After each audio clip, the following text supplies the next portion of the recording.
မုန်တိုင်းတွေကြော်ဖြတ်ရအောင်မယ် ပါပါရှင်တော်လန်ရဲဘော်များအားလုံးနဲ့တော်လန်ပြည်သူများအားလုံးဘေးရန်ကင်းကွာရှင်လန်းကျမ်းမာကြပါစေရှင်73ရက်တလ2026ရက်နေ့တရက်တာတွင်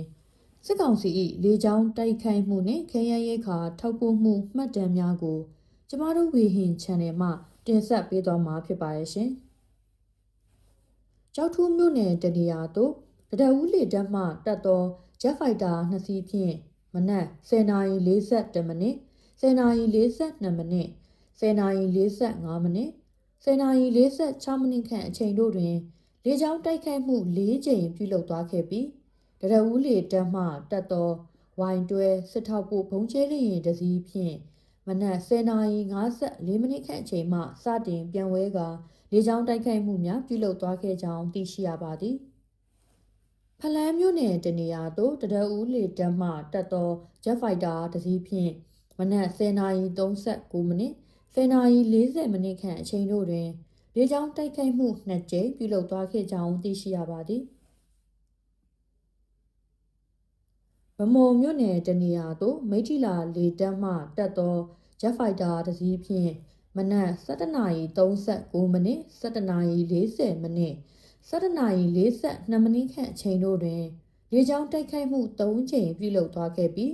မိထီလာလေတပ်မှတက်သော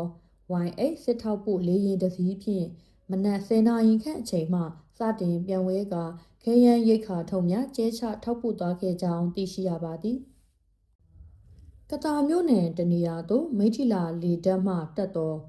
Y8 စစ်ထောက်ပို့လေယာဉ်တစည်းဖြင့်မနက်10:58မိနစ်ခန့်အချိန်မှစတင်ပြန်ဝဲကာခဲယမ်းရိတ်ခါထုံများကျဲချထောက်ပို့သွားခဲ့ကြောင်းသိရှိရပါသည်ဗန်းမောင်မြို့နယ်တနေရာသို့မိထီလာလေတပ်မှတက်သော Y8 စစ်ထောက်ပို့လေယာဉ်တစည်းဖြင့်နေ့လယ်3:28မိနစ်ခန့်အချိန်မှစတင်ပြန်ဝဲကာခဲယမ်းရိတ်ခါထုံများကျဲချထောက်ပို့သွားခဲ့ကြောင်းသိရှိရပါသည်ရေဦးမြို့နယ်တနေရာသို့တရဦးလေတပ်မှတက်သော Jet Fighter တစည်းဖြင့်နေ့လယ်2:05မိနစ်2:08မိနစ်ခန့်အချိန်တို့တွင်လေကြောင်းတိုက်ခိုက်မှု2ကြိမ်ပြုလုပ်သွားခဲ့ကြောင်းသိရှိရပါသည်အရာတော်မြို့နယ်တနေရာသို့မုံရွာနာမခမှတက်သောစက်တက်လီထီပါရာမော်တာတစည်းဖြင့်ညနေ6:20မိနစ်ခန့်အချိန်တွင်လေကြောင်းတိုက်ခိုက်မှုများပြုလုပ်သွားခဲ့ကြောင်းသိရှိရပါသည်ပခုတ်ကူမြို့နယ်တနေရာသို့တရဦးလေတပ်မှတက်သော Jet Fighter တစည်းဖြင့်နေ့လယ်3:43မိနစ်3:45မိနစ်3:48မိနစ်ခန့်အချိန်တို့တွင်လေကြောင်းတိုက်ခိုက်မှု3ကြိမ်ပြုလုပ်သွားခဲ့ကြောင်းသိရှိရပါသည်ငဖဲမြို့နယ်တနေရာသို့မကွေးလေတပ်နှင့်မိထီလာလေတပ်မှတက်သော Jet Fighter 2 စီးဖြင့်ည9:50မိနစ်8:02မိနစ်ခန့်အချိန်တို့တွင်လေကြောင်းတိုက်ခိုက်မှု2ကြိမ်ပြုလုပ်သွားခဲ့ကြောင်းသိရှိရပါသည်